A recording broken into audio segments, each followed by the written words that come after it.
Mbola ho aminareo mandrakarivany ery havana ny fahasoavan'i Jesoa Kristy tompontsika.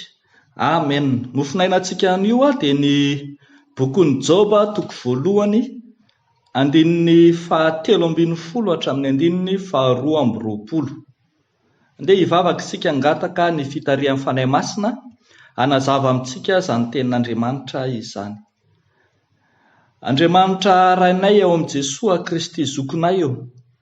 Ianao ilay mitsidika ny isatokonam-baravarana isam-batan'olona amin'ny toerana rehetra misy azy any amin'ny isatokantrano anaty fiara, eo anivon'ny fianakaviana, any am-piasana, any amin'ny toeram-pivarotana sy amin'ny toerana rehetra izay andrenesana izao tenin'Andriamanitra izao, dia derainay sy ankalazainay ary omenay voninahitra fa angatanay kosa ny fanahy masina Jesoa mba hialoha lalana ny teny, hanazava sy hisava lalana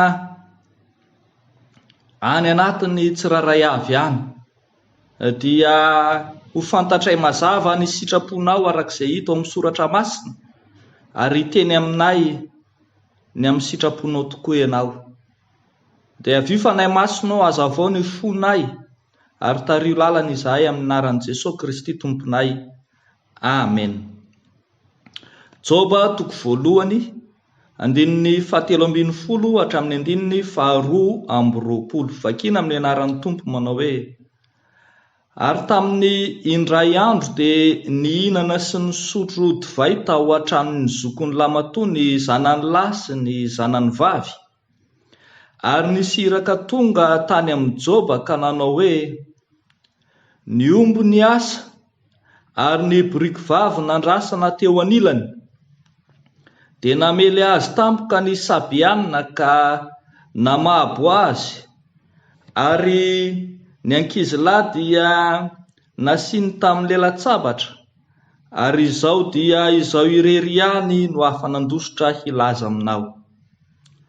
Raha mbola niteny izy dia nisy anankiray koa tonga ka nanao hoe: nisy afon'Andriamanitra latsaka avy tany an-danitra ary nandoro ny ondry amanosy sy ny ankizilahy ka nandevona azy, ary izao dia izao irery ihany no afa-nandositra hilaza aminao. Raha mbola niteny izy dia nisy anankiray koa tonga ka nanao hoe: ny Kaldiana nanao telo toko, dia ny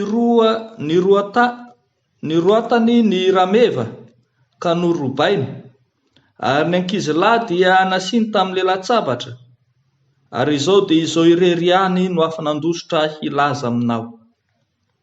Raha mbola niteny izy dia nisy anankiray koa tonga ka nanao hoe: ny zanakao lahy sy ny zanakao vavy dia nihinana sy nisotro divay tao an-tranon'ny zokon'ny lamatoa, ary indro nisy rivotra mahery avy tany anefitra ka namely ny zoron-trano efatra, dia nianjera tamin'ny zatoviny trano ka maty izy rehetra, ary izao dia izao irery ihany no afa-nandositra hilaza aminao. Dia nitsangana Joba ka nandritra ny lambany ary nanaratra ny lohany, dia niapoka tamin'ny tany ka niankohaka sady nanao hoe: ny tanjaka no nivoahako avy tany an-kibon'ny neny, ary ny tanjaka no iverenako any. Jehova no nanome, ary Jehova no nanaisotra, isaorana anie ny anaran'i Jehova. Tamin'izany rehetra izany dia tsy nanota Joba na nanome tsiny an'Andriamanitra.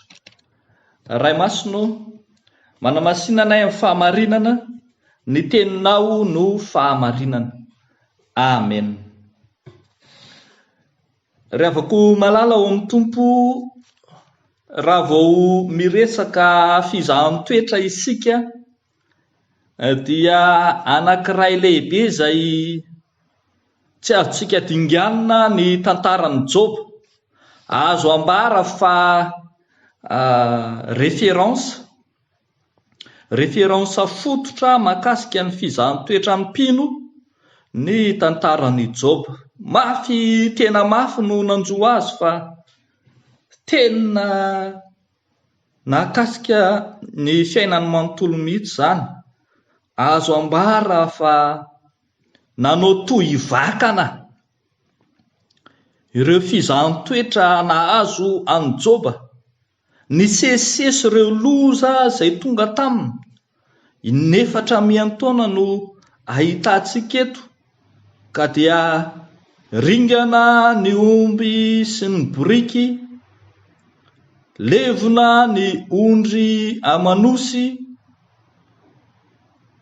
maty ny rameva sy ny ankizilahany, ary tatsika eto koa aza fa niara-maty tao amin'ny efitrano ray ny zanak' Joba rehetra. Ny fandimby namely an'i Joba, ny loza voajanahary sy ny fahavalo izay endriky ny fizahan-toetra nahazo azy ankehitriny. Ny fanontaniana ry havana izay mila valitsika dia ny hoe manao ahoana ny toe-pony mpino amin'ny fiatrehana ny fizahan-toetra na ny fiatrehana ny andihana fizahan-toetra tahaka izay nahazo an'i Joba. Toe-po manao ahoana no entin'ny mpino miatrika ny andihana fizahan-toetra na fizahan-toetra manao toy ivakana tahaka izao? Voalohany ry havako malala dia toe-po manetry tena. Toe-po manetry tena. Izany fanontaniana rehetra izany dia tarafintsika eo amin'ny 20 hatramin'ny 20. Ka rehefa mahita isika ny reaksion'i Joba, ny fihetsika nataony rehefa nandre ireo loza ny sesisesy izy, dia hita fa feno fanetretena tahaka ny olona misaona, kanefa tsy misy fanamarina tena na ihany koa sanatria fiarovan-tena ao anatiny, fa manambara fa tsinotsinona eo anatrehan'Andriamanitra izy. Efa ambara ny 20 dia hitantsika fa nandritra ny lambany izy, nanaratra ny lohany, niapoka tamin'ny tany, niakohoka, ny teny hoe nitanjaka no nivoahako avy tany an-kiboniny, nitanjaka no niverenako, Jehova no nanome, Jehova no naka no manaisotra. Dia tehiteny fa hay tsinotsinona izy eo anatrehan'Andriamanitra. Raha tsy haivina ne ny momba ny Joba dia tena nanana tokoa izy raha harena no resahana. Tena nanana fitahiana manokana izy arak'izay ambara ny 7. Rehefa vakintsika ery ambony ery, ny 7 tapany farany dia hoy ny voalaza hoe dia nanan-karena be mihoatra noho ny zanaky ny atsinanana rehetra izany lehilahy izany, i Joba io. Kanefa teo anatrehan'izany dia tsy nirehare tamin'ny harena izy, ary mbola manambara aza fa tsinotsinona izy, ka raha alain'Andriamanitra eo ampelantanana izany rehetra izany dia miondrika eo anatrehan'izy. Toe-po feno fanetretena no tao amin'ny Joba ry havako malala, eo anatrehan'ny fizahan-toetra mahivaivay izay nahazo azy, dia asehony mandrakariva fa tsinotsinona izy, ary raha mbola ny tenany koa aza no hiala ety amin'ity zao tontolo zao ity dia tsy hahatondra na inona hiala eto izy. Ambara ry havako malala fa tsy tompony teny farany eo amin'ny fiainan'i Joba ireo harena sy fahasoavana fitahiana izay nomen'Andriamanitra azy. Ambara fa na i Joba koa aza dia tsy afaka miankina amin'ireo fitahiana izay nomeny Jehovah Andriamanitra azy. Ka raha tonga ny fotoana akany Jehovah Andriamanitra azy izany, dia ny manetry tena eo anatrehany no ataony, satria an'Andriamanitra ny aina, an'Andriamanitra ny harena, izy no nanome ary izy no manaisotra. Fa ny toe-po faharoa izay hitantsika rehefa mamaky ny tapany farany amin'ny andininy 220 isika, dia hitantsika toe-po misaotra an'Andriamanitra. Eo anatrehan'izao fizahantsoetra mahivaivay mahazo any Joba mpanompon'Andriamanitra izao, dia hono voalaza ny manao hoe isaorana ny anaran'i Jehovah, isaorana ny anaran'i Jehovah. Ay raha avako malala mampianatra antsika toe-po lehibe i Joba mpanompon'Andriamanitra, fa eo anatrehan'izay lalana tsy tian'ny tena aza andehanana, dia ny misaotra an'Andriamanitra no tokony ataon'ny mpino. Mahatoky i Joba fa hain'Andriamanitra ny zavatra rehetra, ary Andriamanitra raha teny no efa niteny fa ny fihevitro tsy fihevitrareo, ny lalanareo kosa tsy mba lalako, koa dia ny zavatra rehetra zany dia miara-miasa asoa izay tian'Andriamanitra, koa mendrika isaorana Jehovah.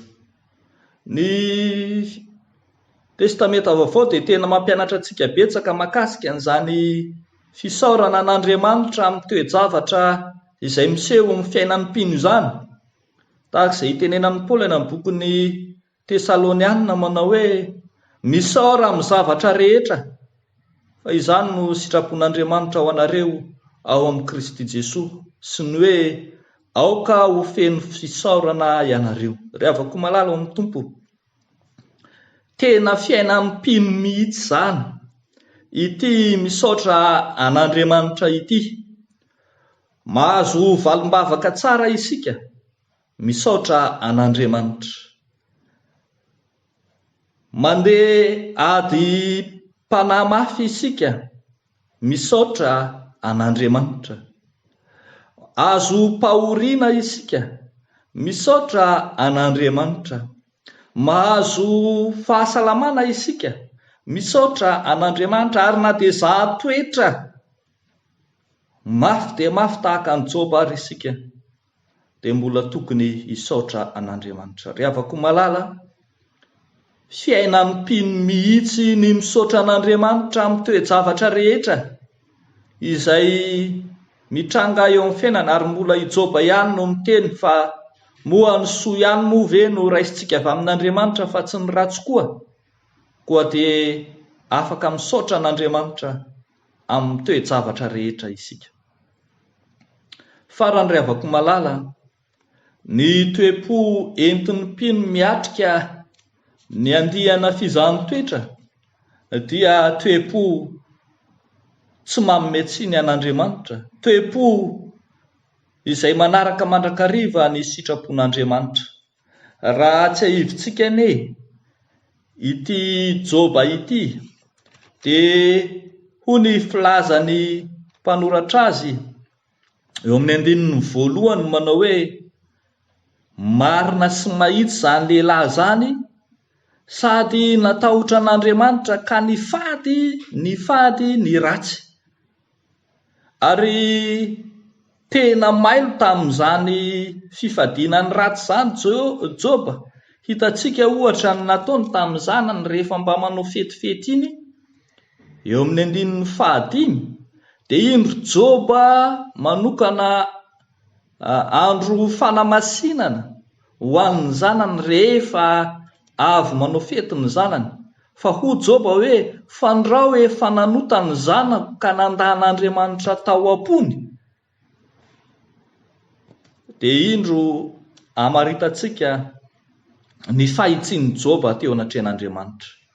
Kanefa fahitsiana tsy nataony tamin'ny andro izay fifaliana na andro azahoany ny fitahian'Andriamanitra ihany zany, fa hitantsika fa taorianany zao ady mahamay fizahany-toetra misesisesy nanjoany Joba izao dia hoy ihany ny voalaza ny 12:20 manao hoe tamin'izany rehetra izany dia tsy nanota Joba na nanometsy ny an'Andriamanitra. Ry havako malala ao amin'ny tompo mazava araka izany ambaran'ny tenin'Andriamanitra fa tsy mampanota antsika ny fizahany-toetra, tsy mitondra antsika hiala amin'ny fahitsiana amin'Andriamanitra ny fizahany-toetra, tsy mitondra antsika handika ny sitrapon'Andriamanitra ny fizahany-toetra, fa ny mifanohatra amin'izany aza mampijoro antsika mandrakariva ho marina eo anatrehan'Andriamanitra ny fizahany-toetra. Ry havako malala,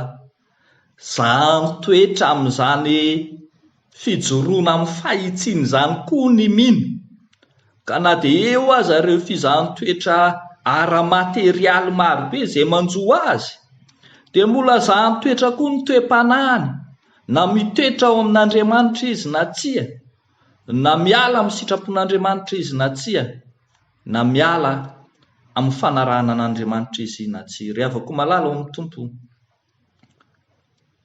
mahakasika ny manontolo amin'ny fiainan'ny Joba mpanompon'Andriamanitra ny fizahany-toetra, mahakasika ny lafiny hita maso, ny hareny, mahakasika ny zanany, mahakasika ny toe-panahiny, mahakasika ny momba ny tenany manontolo, na ny sainy, na ny vatany, na ny fanahiny.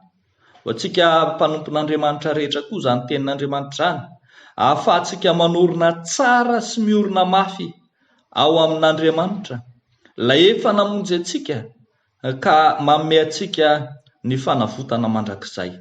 Dia ho an'Andriamanitra irery ihany ny voninahitra ho amintsika kosa ny tenin'Andriamanitra izany. Amen. Hivavaka isika. Raha eo misaotra anao zahay izay Andriamanitra mizaha toetra anay,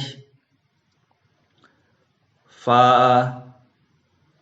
asehonay Tompo fa na dia mafy sy manonja aza ny fiainanay, akany amin'iza moa zahay, fa ianao ihany manana ny tenin'ny fiainana mandrakizay. Ry Andriamanitra rainay masina sy tsara indrindro, ankehitriny feno fifaliana ny fonay noho ny fahasoavanao sy ny famondram-ponao Andriamanitra izay manaraka anay mandrakariva. Fantatray fa tsy ho fahafatesana no antony izany, fa fanehoana ny voninahitra ao Andriamanitra. Ankehitriny ary vangio manokan'Andriamanitra ireo rehetra mikasa hanisy ratsy anay, tahaka ny Sabianina sy ny Kaldianina, fa arovy amin'ny loza voajanahary samy hafa ihany koa zahay, tahaka ny afon'Andriamanitra sy ny rivotra mahery izay mila hanozongozona ny fiainanay. Eny, toany mafy Jesosy ny ara-panahinay mba hahajoro mandrakariva tsy hanota aminao, na dia anatrehany toe-javatra mafy aza. Ataonay sy angatahanay amin'ny anaran'i Jesosy izany vavaka izany, fa ho anao ny dera sy ny laza ny voninahitra, ry Andriamanitra ray, zanaka fanay masina. Amen.